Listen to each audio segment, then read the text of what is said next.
ನಮಸ್ತೆ.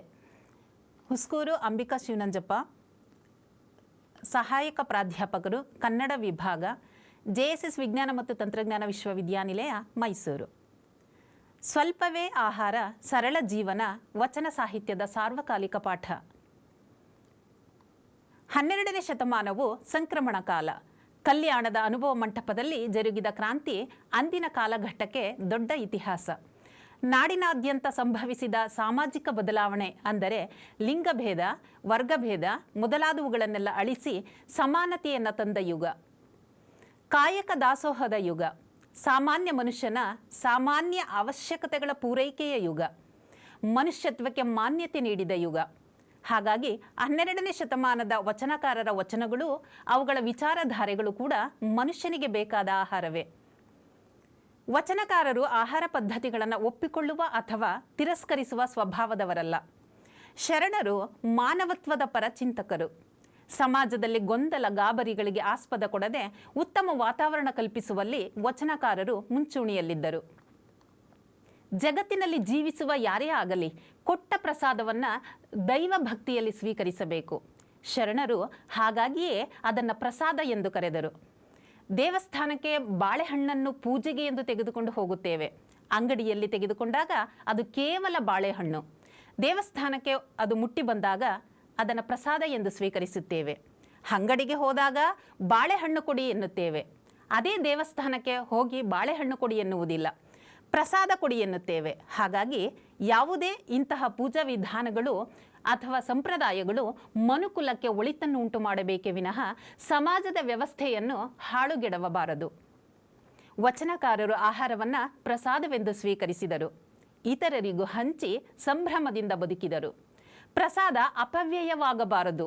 ನಾವು ತಿನ್ನುವ ಆಹಾರ, ಅನುಭವಿಸುವ ಸಂಪತ್ತು ಸತ್ಯ ಶುದ್ಧ ಕಾಯಕವಾಗಿರಬೇಕು ಎಂಬುದನ್ನು ತೋರಿಸಿಕೊಟ್ಟರು.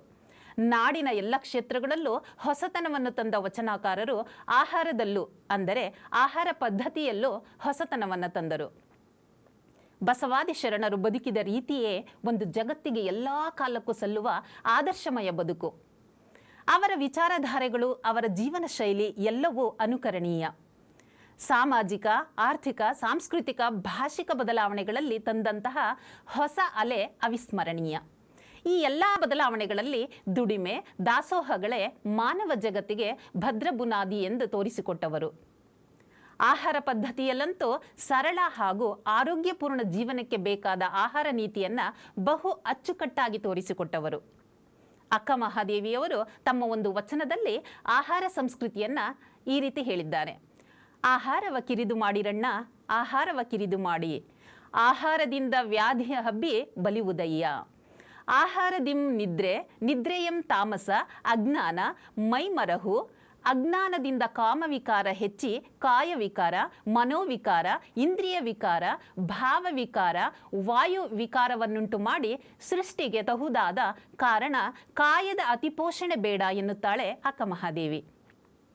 ಅವಶ್ಯಕತೆಗೆ ಅನುಗುಣವಾಗಿ ಆಹಾರವನ್ನು ಸ್ವೀಕರಿಸಬೇಕೇ ವಿನಃ ಹೆಚ್ಚನ್ನು ಸ್ವೀಕರಿಸಿದರೆ ನೀವು ದೇಶಕ್ಕೂ ಕೂಡ ಆಹಾರಕ್ಕೆ ತೊಂದರೆ ಮಾಡುತ್ತೀರಿ, ಜೊತೆಗೆ ನಿಮ್ಮ ಆರೋಗ್ಯಕ್ಕೂ ತೊಂದರೆ ಮಾಡಿಕೊಳ್ಳುತ್ತೀರಿ ಎಂಬುದರ ಮೂಲಕ ಆರೋಗ್ಯ ಸಂರಕ್ಷಣೆ ಮತ್ತು ಆರೋಗ್ಯದ ಕುರಿತು ಹೇಳುವಂತಹ ಆಕೆಯ ನಿಲುವು ಇವತ್ತಿನ ಒಂದು ವೈಜ್ಞಾನಿಕ ಚಿಂತನೆಗೆ ಪೂರಕವಾಗಿದೆ ಹಾಗೂ ಮಹಾಬೆಳಕಾಗಿದೆ. ಹಾಗಾಗಿ ಬದುಕಿನ ವಿಚಾರಧಾರೆಗಳು ಕೂಡ ಬದುಕಿಗೆ ಬೇಕಾದ ಆಹಾರವೇ. ಅಕ್ಟೋಬರ್ 16 ವಿಶ್ವ ಆರೋಗ್ಯ ದಿನ. ಆ ಸಂದರ್ಭದಲ್ಲಿ ಆಹಾರವನ್ನು ವ್ಯರ್ಥಗೊಳಿಸದಿರಿ ಎಂಬ ಚಿಂತನೆಯನ್ನು ವಿಶ್ವಸಂಸ್ಥೆ ಅಂಗೀಕಾರ ಮಾಡಿದೆ. ಅಷ್ಟೇ ಏಕೆ, ಇಂದಿಗೂ ಕೂಡ ಸುತ್ತೂರು ಶ್ರೀಮಠವು ಅನ್ನದಾಸೋಹ, ಜ್ಞಾನದಾಸೋಹ, ಆರೋಗ್ಯ ದಾಸೋಹಗಳಂತಹ ಸಮಾಜಮುಖಿ ಸೇವಾ ಕಾರ್ಯಗಳನ್ನು ನಡೆಸಿಕೊಂಡು ಬರುತ್ತಿರುವುದು ಶ್ಲಾಘನೀಯ. ಹಾಗಾಗಿ 12ನೇ ಶತಮಾನದಲ್ಲಿ ನಮ್ಮ ಶರಣರು ಅವಶ್ಯಕತೆಗಳಿಗೆ ಅನುಗುಣವಾಗಿ ಆಹಾರವನ್ನು ಬಳಸಿ ಬದುಕುವಂತಹ ಪರಿಯನ್ನು ಪಾಲಿಸಿದಂಥವರು. ಆಹಾರವನ್ನು ಶರಣರು ಪ್ರಸಾದದ ರೂಪದಲ್ಲಿ ಅರ್ಪಿಸಿ ಸೇವಿಸುತ್ತಿದ್ದರು. ಅಂದರೆ ಆಹಾರವನ್ನು ಪ್ರಸಾದವಾಗಿ ನೋಡಿ ಎಂಬ ದೊಡ್ಡ ಸಂದೇಶವನ್ನು ಕೊಡುತ್ತಾರೆ. ದೇವಸ್ಥಾನದಲ್ಲಿ ಪ್ರಸಾದವನ್ನು ನನಗೆ ಜಾಸ್ತಿ ಬೇಕು ಎಂದು ಯಾರೂ ಕೇಳುವುದಿಲ್ಲ, ಕೊಟ್ಟಷ್ಟನ್ನೇ ತೃಪ್ತಿಕರವಾಗಿ ಸೇವಿಸುತ್ತೇವೆ. ಇದು ಆಹಾರಕ್ಕೆ ಶರಣ ಧರ್ಮ ಕೊಟ್ಟ ದೊಡ್ಡ ಪರಿಕಲ್ಪನೆ. ಅಂತೆಯೇ ಅದೇ ಮಾರ್ಗದಲ್ಲಿ ಇಂದಿಗೂ ಕೂಡ ಸುತ್ತೂರು ಶ್ರೀಮಠವು ಅನ್ನದಾಸೋಹ, ಜ್ಞಾನದಾಸೋಹ, ಆರೋಗ್ಯ ದಾಸೋಹಗಳಂತಹ ಸಮಾಜಮುಖಿ ಸೇವಾ ಕಾರ್ಯಗಳಲ್ಲಿ ತನ್ನನ್ನು ತಾನು ತೊಡಗಿಸಿಕೊಂಡಿರುವುದು ಸಮಾಜವೇ ನಿಬ್ಬೆರಗಾಗುವಂಥದ್ದು. ಹಂಚಿ ತಿನ್ನದೆ ಅತಿಯಾದ ಕೂಡಿಡುವಿಕೆ ಎಂಬುದು ಸ್ವಾರ್ಥ, ಕೊಳ್ಳುಬಾಕು ಸಂಸ್ಕೃತಿಯ ದೊಡ್ಡ ದುರಂತ. ಆಹಾರವನ್ನು ನಾವು ಸೇವಿಸುವಾಗ ಅದನ್ನು ಅರ್ಪಿತ ಭಾವದಲ್ಲಿ, ಪರಿಶುದ್ಧತೆಯ ಭಾವದಲ್ಲಿ, ಭಗವಂತನ ಸ್ವರೂಪದಲ್ಲಿ ನಾವು ಸೇವಿಸಬೇಕು. ಪ್ರತಿಯೊಂದು ಅಗುಳಿಗೂ ಕೂಡ ಜೀವ ನೀಡುವ ಶಕ್ತಿ ಇದೆ. ಅಗತ್ಯಕ್ಕಿಂತ ಹೆಚ್ಚು ಬಳಸಿಕೊಂಡು ವ್ಯರ್ಥಗೊಳಿಸುವುದಿದೆಯಲ್ಲ, ಇದು ನಾವು ರೈತರಿಗೆ, ಈ ಮಣ್ಣಿಗೆ ಮಾಡ್ತಕ್ಕಂಥ ಮೋಸ. ಸಮಾಜದ ಮೇಲು ಕೀಳು, ಬಡವ ಬಲ್ಲಿದ ಎಂಬ ಅನಿಷ್ಟ ಪದ್ಧತಿಗಳಿಗೆ ಕುಮ್ಮಕ್ಕು ಕೊಟ್ಟಂತೆಯೇ ಸರಿ. ಇದು ಶರಣ ತತ್ವ. ಒಂದು ಬಾಳೆಹಣ್ಣನ್ನು ತಿಂದಾಗ ಸಾಕಾಗದು ಎನ್ನುತ್ತೇವೆ, ಆದರೆ ಪ್ರಸಾದವಾಗಿ ಬಂದಾಗ ಒಂದನ್ನು 10 ಜನ ತಿನ್ನಬಹುದು. ಇದನ್ನೇ ಅಕ್ಕ ಮಹಾದೇವಿಯವರು ತಮ್ಮ ವಚನದಲ್ಲಿ ಹೇಳಿರುವಂಥದ್ದು.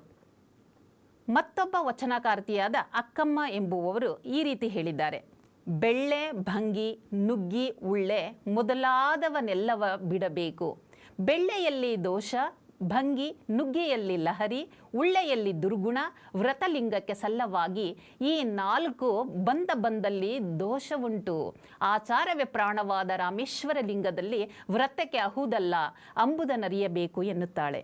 ಅಂದರೆ ಊಟ ಮಾಡುವಾಗ ಮೌನದಲ್ಲಿ ಊಟ ಮಾಡಬೇಕು. ಯಾಕೆಂದರೆ ಏನೇನೋ ಕಲ್ಪಿಸಿಕೊಂಡು ಊಟ ಸೇವಿಸುವುದು ಆಚಾರವಲ್ಲ. ತಟ್ಟೆಯಲ್ಲಿರುವ ಊಟವನ್ನು ಪ್ರಸಾದವೆಂದು ಕಣ್ಣಿಗೊತ್ತಿಕೊಂಡು ವಿನೀತ ಭಾವದಿಂದ ಊಟ ಸವಿದರೆ ಆರೋಗ್ಯಪೂರ್ಣ ದೇಹ ಮನಸ್ಸುಗಳನ್ನು ಹೊಂದಬಹುದು. ಅದು ಪ್ರಾಮಾಣಿಕ ದುಡಿಮೆಯಿಂದ ಸಂಪಾದಿಸಿದ್ದರೆ ಒಂದೊಂದು ಅಗುಳಿಗೂ ಒಂದೊಂದು ತುತ್ತಿಗೂ ಅರ್ಪಣಾ ಮನೋಭಾವವಿರುತ್ತದೆ. ಹಿಂದಿನ ಪರಿಶ್ರಮವನ್ನು ನೆನೆಯುತ್ತಾ ಮನಸ್ಸು ವಿನಮ್ರವಾಗುತ್ತದೆ. ಅದನ್ನೇ ಅಕ್ಕಮ್ಮ ನಮ್ಮ ಊಟ ಹೇಗಿರಬೇಕು ಎಂಬುದನ್ನು ಸೊಗಸಾಗಿ ಈ ವಚನದ ಮೂಲಕ ಕಟ್ಟಿಕೊಡುತ್ತಾಳೆ. ಅಕ್ಕಮ್ಮನ ಈ ವಚನದಲ್ಲಿ ಬೆಳ್ಳುಳ್ಳಿ, ಅತಿಯಾದ ಖಾರದ ಪುಡಿ, ಭಂಗಿ, ನುಗ್ಗೆಕಾಯಿ ಮತ್ತು ಈರುಳ್ಳಿ ಪದಾರ್ಥಗಳನ್ನು ತಿನ್ನುವುದರಿಂದ ಮನೋನಿಗ್ರಹ ಸಾಧಿಸುವುದು ಕಷ್ಟವಾಗುತ್ತದೆ. ಇಂದ್ರಿಯ ಚಾಪಲ್ಯ ಹೆಚ್ಚುತ್ತದೆ. ಇಂತಹ ಪದಾರ್ಥಗಳು ಕಡಿಮೆ ಇದ್ದಷ್ಟು ಸಾಧನೆಗೆ, ವ್ರತಾಚರಣೆಗೆ ಅನುಕೂಲ ಎನ್ನುತ್ತಾಳೆ. ಇದು ಆರೋಗ್ಯ ದೃಷ್ಟಿಯಿಂದಲೂ ದೇಹಕ್ಕೆ ಹಿತಕರ ಎಂದು ಹೇಳುತ್ತಾರೆ. ಆಹಾರ ಸೇವನೆಗೆ ಬೇಕಾಗಿರುವುದು ದುರಾಸೆಯಿಂದ ಗಳಿಸಿದ ಆಹಾರವಲ್ಲ, ಸತ್ಯ ಶುದ್ಧ ಕಾಯಕದಿಂದ, ಪರಿಶ್ರಮದಿಂದ ಬಂದಂತಹ ಆಹಾರ. ಮನುಷ್ಯ ಅತಿಯಾಸೆಯಿಂದ ಗಳಿಸುತ್ತಿರುವ ಕಾರಣ ಬಡವ ಶ್ರೀಮಂತರ ನಡುವಿನ ಅಂತರ ಮತ್ತಷ್ಟು ಹೆಚ್ಚುತ್ತಿದೆ. ದ್ವೇಷ, ಅಸೂಯೆಗಳು ಮನುಷ್ಯನನ್ನು ಅತ್ಯಂತ ಕೀಳುಮಟ್ಟಕ್ಕೆ ಇಳಿಸುತ್ತಿರುವುದಕ್ಕೆ ನಮ್ಮ ಕಣ್ಮುಂದೆ ಹಲವಾರು ನಿದರ್ಶನಗಳಿವೆ. ಇಂತಹ ಹಲವಾರು ನಿದರ್ಶನಗಳಿಗೆ ಅಥವಾ ಸಮಸ್ಯೆಗಳಿಗೆ ಕಾರಣವಾಗಿರುವ ಆಸೆಯನ್ನು ಕಡಿಮೆ ಮಾಡಿಕೊಳ್ಳಬೇಕು. ರಕ್ತ ಸಂಬಂಧಗಳನ್ನು, ಮಾನವೀಯ ಸಂಬಂಧಗಳನ್ನು ಅಳಿಸಿ ಹಾಕುವಲ್ಲಿ ಇಂದಿನ ನಮ್ಮ ಸ್ವಾರ್ಥವೇ ಕಾರಣವಾಗಿದೆ. ಬಸವಣ್ಣನವರ ಮನೆಯ ಅಂಗಳದಲ್ಲಿದ್ದ ಅಕ್ಕಿಯನ್ನು ಆಯ್ದು ತರುವುದು ಮಾರಯ್ಯನ ಕೆಲಸ. ಒಮ್ಮೆ ಆಯ್ದಕ್ಕಿ ಲಕ್ಕಮ್ಮನವರು ನಿತ್ಯ ಸಂಗ್ರಹಿಸಿ ತರುವ ಅಕ್ಕಿಗಿಂತಲೂ ಅಧಿಕವಾದ ಅಕ್ಕಿಯನ್ನು ತಂದ ತನ್ನ ಪತಿಯನ್ನು ತರಾಟೆಗೆ ತೆಗೆದುಕೊಳ್ಳುತ್ತಾಳೆ. ಅತಿಯಾದ ದವಸ ಧಾನ್ಯಗಳನ್ನು ಸಂಗ್ರಹಿಸಿ ತರುವುದು ಅಪರಾಧ. ದುಡಿಯದೆ, ದೇಹ ಬಳಸದೆ, ಭೋಗ ವಿಲಾಸದಲ್ಲಿ ಮುಳುಗಿರುವವರು ಮಾನಸಿಕ ಹಾಗೂ ದೈಹಿಕ ಸಮಸ್ಯೆಗಳಿಂದ ಬಳಲುತ್ತಾರೆ. ಮನುಷ್ಯ ಪ್ರಾಮಾಣಿಕತೆಯಿಂದ ಆಹಾರವನ್ನು ಮಿತಿಯರಿತು ಸೇವಿಸಿದರೆ ಸಮಾಜದಲ್ಲಿ ಆಹಾರದ ಸಮಸ್ಯೆಯೇ ತಲೆದೋರುವುದಿಲ್ಲ. ವಾಮ ಮಾರ್ಗದಿಂದ ಸಂಪಾದಿಸಬಾರದು. ನ್ಯಾಯ ಮಾರ್ಗದಿಂದ ನ್ಯಾಯಯುತವಾಗಿ ಸಂಪಾದಿಸಿದರೆ ಅದು ಆತ್ಮತೃಪ್ತಿ ತಂದುಕೊಡುತ್ತದೆ, ದಾಸ್ಯತ್ವ ಮರೆಯಾಗುತ್ತದೆ. ಹಾಗಾಗಿ ಲಕ್ಕಮ್ಮ ಅಧಿಕ ಪ್ರಮಾಣದ ಅಕ್ಕಿಯನ್ನು ಬಸವಣ್ಣನವರ ಅಂಗಳದಲ್ಲಿ ಸುರಿದು ಬನ್ನಿ ಎನ್ನುತ್ತಾಳೆ. ಸುರಿದು ಬಂದ ನಂತರ ಉಳಿದ ಅಕ್ಕಿಯಲ್ಲಿ ಪ್ರಸಾದವನ್ನು ಮಾಡಿ ಬಡಿಸುತ್ತಾಳೆ. ಇಂತಹ ವಿಚಾರಗಳು ಸಾಮಾಜಿಕ ವಿಚಾರಧಾರೆಯನ್ನು ಕುರಿತ ವಿಚಾರಗಳು. ಇಲ್ಲಿ ಸಾಮಾಜಿಕ ಕಳಕಳಿ ಇದೆ, ಸಾಮಾಜಿಕ ಕಾಳಜಿ ಇದೆ, ಸಮಷ್ಟಿ ಪ್ರಜ್ಞೆ ಇದೆ. ಮನುಷ್ಯ ಕೊಳ್ಳುಬಾಕು ಸಂಸ್ಕೃತಿಯಿಂದ ತನ್ನ ಘನತೆಯನ್ನು ಕಳೆದುಕೊಂಡು ತನ್ನ ಕುಲಕ್ಕೆ ತಾನೇ ಮೃತ್ಯುವಾಗುವ ಅಪಾಯವನ್ನು ಇವರು ಸೂಚಿಸುತ್ತಾರೆ.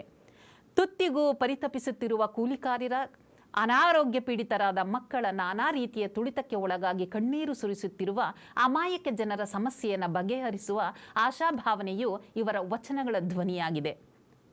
ಸಾಲದಲ್ಲಿಯೇ ಹುಟ್ಟಿ ಸಾಲದಲ್ಲಿಯೇ ಬೆಳೆದು ಕೊನೆಗೆ ಸಾಲದಲ್ಲಿಯೇ ನರಳುತ್ತಿರುವ ಭಾರತದ ರೈತನ ಕರುಣಾಜನಕ ಸ್ಥಿತಿಯನ್ನು ಅರ್ಥ ಮಾಡಿಕೊಂಡು ಅದಕ್ಕೆ ಉತ್ತರವಾಗಿ ಆಹಾರದ ಸಮತೋಲನವನ್ನು ಕಾಯ್ದುಕೊಳ್ಳುವಂತೆ ಎಚ್ಚರಿಸುವ ಧ್ವನಿಯೂ ಆಗಿದೆ.